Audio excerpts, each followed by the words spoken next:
and welcome to Finextra TV. I'm Hannah Wallace and we're here at Money 2020 in Las Vegas. Kindly joining me now is Guarav Khanna, Head of Mobile Strategy and Digital Initiatives for Bank of America. Hello Guarav, thank you very much for joining us. Absolutely, thank you for having me, Hannah. No problem at all, it's lovely to have you here.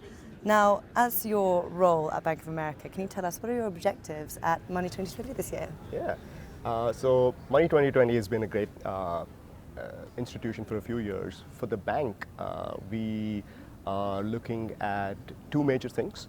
There are a lot of emerging technology fintech companies that are starting to become a part of the entire FI payments landscape, though a lot of them focus more on the consumer end, and that's where they've started.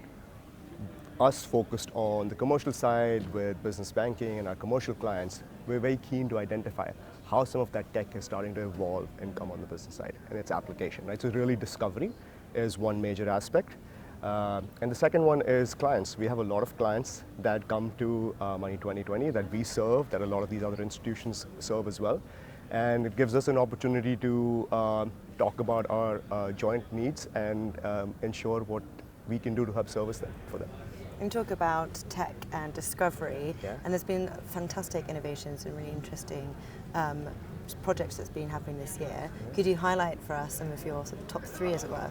Yeah, so we've, more so than innovation, I would say, because the pace of change in digital has been massive.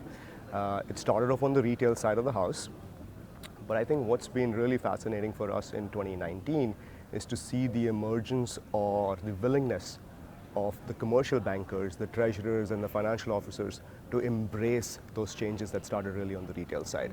Right? These are, at the end of the day, individuals that are consumers in their personal lives, that carry a supercomputer like the smartphone in their pockets, and now they're starting to expect the benefit of that in the corporate world as well. So that's been a really big emerging trend for us, and with our focus on digital, it's really allowing us to capitalize on the market need that is now starting to come really forward in full force.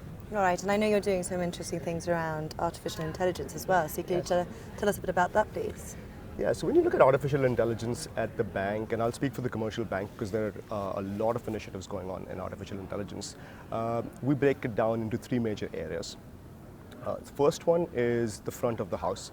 So think of anything we can do to enhance our client's experience. So every interaction that the client has with the bank, how could we make that better? Could we offer them more intelligence and recommendations on how treasury functions are being managed? Could we offer them more intelligence and recommendations on the data that we're seeing processed in terms of payments, right? So there's a lot that we're doing in terms of artificial intelligence on the front of the house or the experience side. The second category is we're still a very high-touch business. Our relationship managers and coverage teams are best in class, and they're truly the ones that help clients maintain confidence and win the business for us year after year. We are trying to ensure that we leverage artificial intelligence at the back of the house as well to make their jobs a lot more easier, right? How can we give them information about their clients, about their portfolios, to be able to service the clients as their need arises, and at the point it matters the most to the client. So helping our own internal teams leverage AI and artificial intelligence. And the third thing is, you might be aware of our own homegrown AI technology called Erica. Yes, I have heard. Yeah, we've launched Erica on the consumer side a few years back, and we've seen tremendous success. And this is a common philosophy across the bank, is we try and make our tech dollars go across the aisles, across our lines of businesses. And we've really started bringing the Erica technology and the foundation that we created with the skills that we've created within Erica to understand different questions for the first time into commercial banking. So for example, if you're asking a question on what's my balance, whether you're an individual or a corporation, our ability to be able to answer that question quickly on the spot without someone having to go into log into an account and get that out is something that we're starting to pull over. So these are three major areas I would say, we could dive deep into each one of these, but that's how we look at artificial intelligence. The front of the house, the back of the house, and what can we leverage in terms of investment dollars we've already spent over the last few years. Well, it certainly sounds like you're keeping busy then. Yes. Gaurav, I'll let you get back to the event. Thank you very much for sharing insights. Thank you for having me, Hannah, today.